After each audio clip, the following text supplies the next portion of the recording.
Yeah, hi there. These comments are for G, and I am Michael, the founder, owner, and the materials writer for all of your lessons at the 7-step system to pass a TOEFL IBT.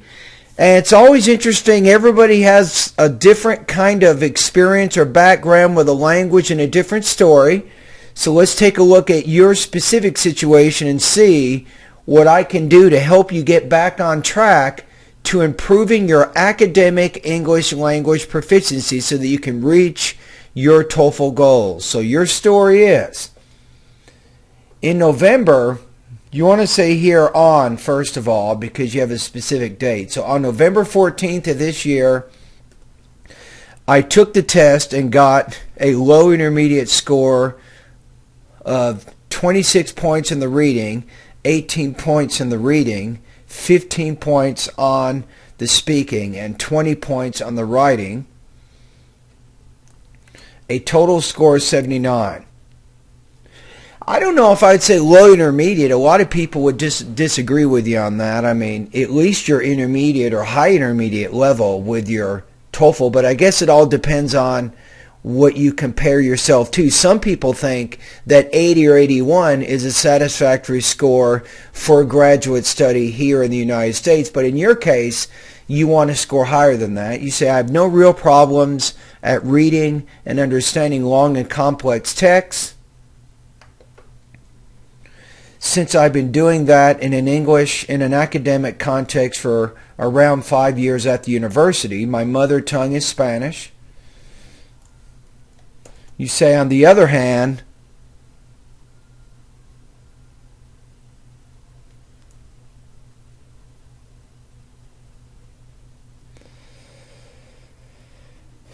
I'm going to say here, I'm going to give you more obvious cause-effect connector because I have not been exposed ever, because you already use not, which is negative. So in English, we don't use double negatives. You do in Spanish, however. I actually speak a little bit of Spanish myself. You say, so I've not been exposed ever to a real English-speaking environment.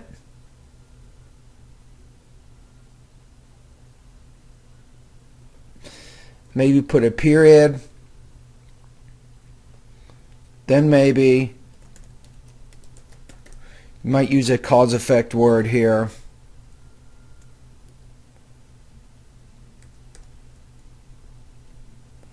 So consequently, I have a serious lack of proficiency and confidence to use advanced vocabulary and common non-academic expressions, which I suppose are highly ranked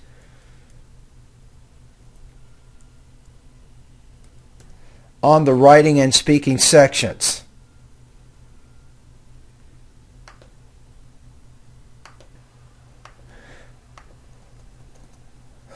Okay, so I got a suggestion for you.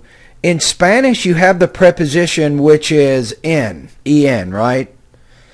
And in English, we have these three prepositions. These three prepositions right now represent just one in your language, and you're having a lot of trouble with these three words. So what do?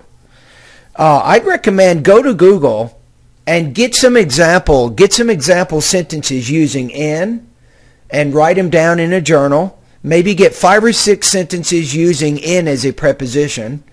Or if you want to go to Google, you can do this. You can put how to use in a sentence. Or you might put how to use the preposition in a sentence. Or how to use on in a sentence. Or how to use at in a sentence. So you need 5 or 6 examples, I think, for each of these prepositions. Maybe you can even record them and then put them on your phone or something. Then you can listen to these sample sentences maybe for a while. That might be something that can help you improve your language use a little bit.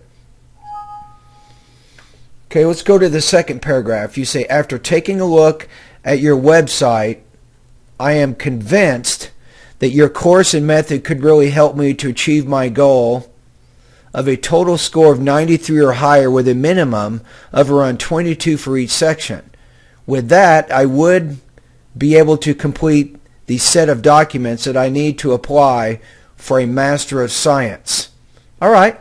You say, I think these low results are more related to a lack of study time because I did not know where to start to be ready for the test. Also, I am in a hurry because I'm going to use future tense here. I will take my second test. Again here. Now, if you said, I will take my second test in February, if you don't put the specific day, then in is okay. But again, you said on, so on February 6th in the coming year. Maybe it sounds redundant, but I suppose I need the 60-day study guide for my purpose, but what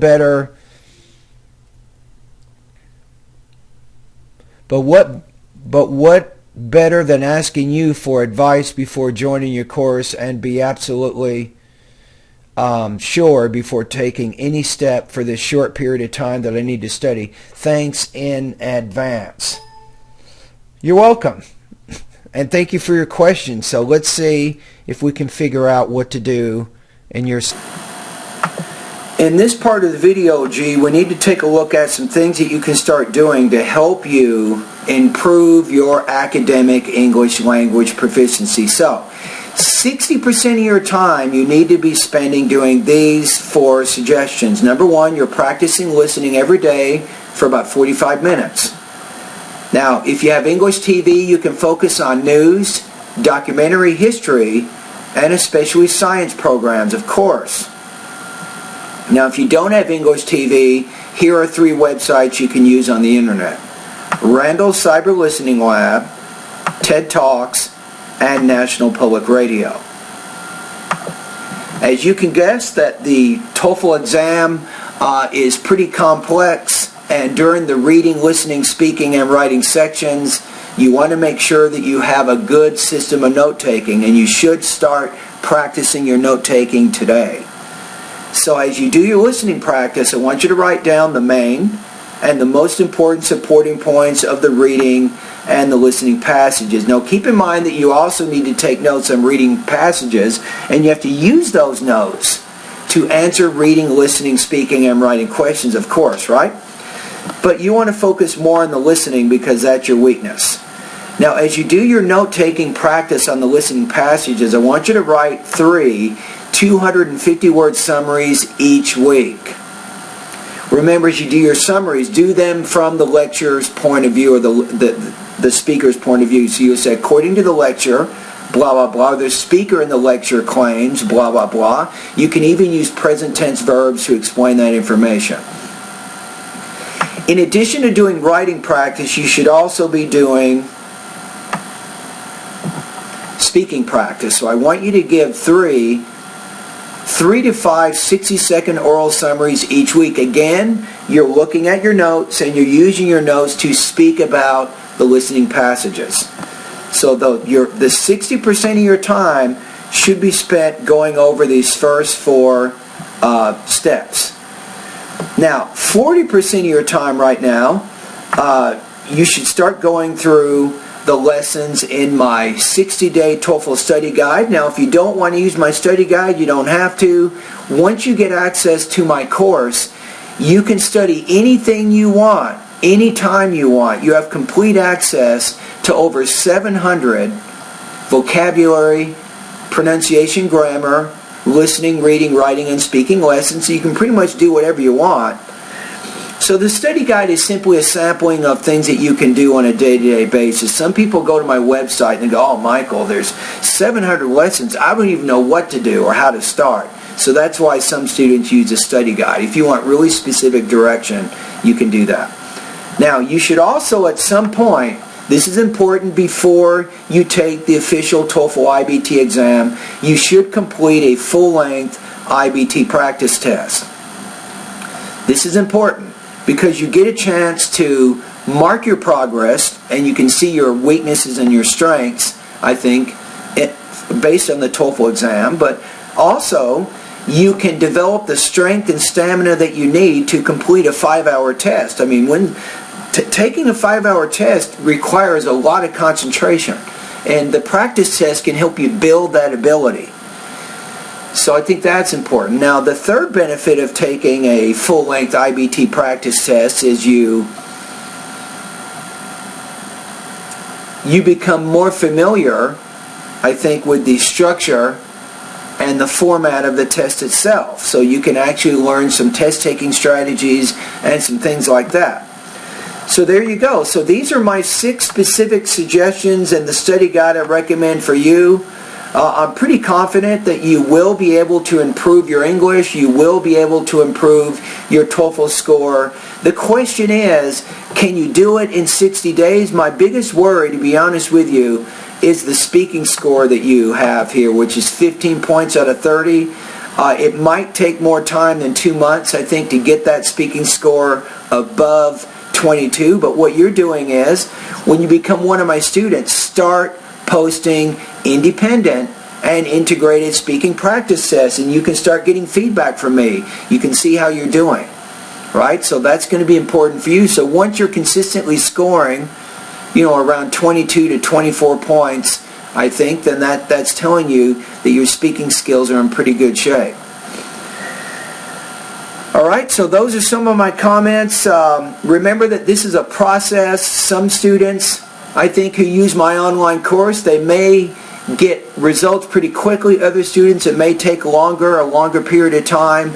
My best guess for you is you're probably looking at about 5 to 10 points of improvement for each month that you study, if you study pretty hard. So if you have a break right now, a lot of people have Christmas vacation coming up and things like that. If you have a break, if I were you, I'd be spending about 4 hours every day following this plan. That's what I would do right now. And try to follow that plan as much as you can. So again, about 4 hours every day. 60% of those 4 hours, you go through the first 4 things in the video I've outlined, and then the next two or 3 hours, maybe let's say the next 1.5 to 2 hours, you're following steps 5 and 6. All right. Anyway, thank you very much for your comments and for your questions, and I hope that this video has given you some good information about how you can achieve your academic English language proficiency.